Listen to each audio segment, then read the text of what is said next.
Guys, kita mesti ada tengok banyak wayang tentang genetic engineering, genetic research, cloning, itulah, inilah dan banyak lagi. Tapi, betul ke benda-benda macam ini memang wujud? Ada ke makhluk yang dicipta oleh manusia? Sebenarnya, ada. Kalau anda nak tahu apa itu, tengok video ini sampai habis. What's up guys, apa khabar semua dan selamat datang ke channel saya. And you guys are watching F for Facts.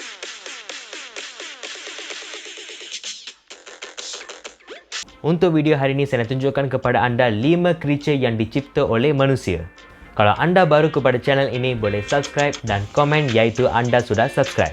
Dan saya akan reply setiap komen yang anda buat. Guys, saya tak pernah nampak lembu yang sebesar macam ini. Ini macam besar dari lembu yang kita tengok dekat Bahubali. Nama jenis lembu ini adalah Belgian Blue Cows. Oleh kerana daging lembu mempunyai market dan permintaan yang tinggi di seluruh dunia, para saintis telah mencipta jenis lembu ini untuk menyelesaikan masalah ini. Ia dikatakan 100% natural dan mempunyai 2 kali ganda berat otot. Besar kan? Average berat lembu ini adalah sebanyak 450 kg dan paling maksimum berat lembu yang pernah dicapai adalah 1375 kg. Tak tahu berapa kilo dia makan setiap hari. Kita pernah tengok banyak jenis ayam, tapi ada pula ayam tanpa bulu. Ini adalah bald chicken, aka ayam botak.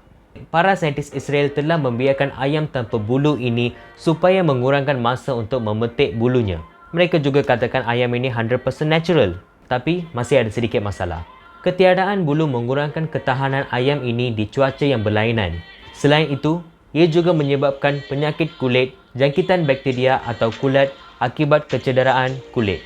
So, they are still in research iaitu ayam ini bebas untuk makan atau tidak. If you ask me, I won't eat. How about you guys? Kasih komen dekat bawah.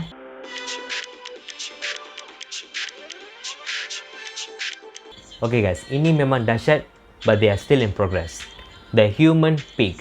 Yang ini still in research, tapi para saintis belum berjaya lagi. Para saintis sedang mencuba eksperimen ini sebab segelintir orang di seluruh dunia memerlukan organ oleh kerana masalah kesihatan. Tapi kadang-kadang ia tak berjaya. Jadi para saintis sedang mencuba eksperimen ini untuk menyelesaikan masalah ini. Konsep ini adalah macam ni. Para saintis akan masukkan sel organ manusia dalam embrio khinzir dan mereka akan tunggu sampai organ itu tumbuh dalamnya. Jangka masa sebanyak 28 hari. Tapi ini yang paling penting. This thing is not allowed to be born. Asalkan ia tak wujudkan masalah baru. Guys, cantik kan ikan-ikan macam ni? Nama ikan ini adalah glowfish. Ia dicipta pada tahun 2003 di sebuah universiti Singapura.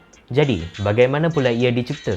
Para saintis menggunakan DNA jellyfish dan colorfish untuk mencipta ikan ini. Tapi, macam mana pula ia bersinar? DNA jellyfish mempunyai green fluorescent protein yang mempunyai spek ini. Warna-warna lain diambil daripada genetik karang laut. Seterusnya adalah Khinzir mangalidza. Nampak macam khinzir, tapi bulu macam biri-biri kan? Yes, ini adalah sejenis crossbreed. Dan originnya adalah daripada Hungary. Maksimum berat binatang ini boleh cecah sampai 500 kg. Sekarang, ia sudah ada 3 jenis, iaitu blonde, swallow-bellied dan red. Iaitu warna merah lah. Okay guys, itu saja untuk video hari ini. Kalau anda nak tahu lebih banyak fakta-fakta yang menarik, klik the subscribe button and the bell icon for notification. See you guys on my next video.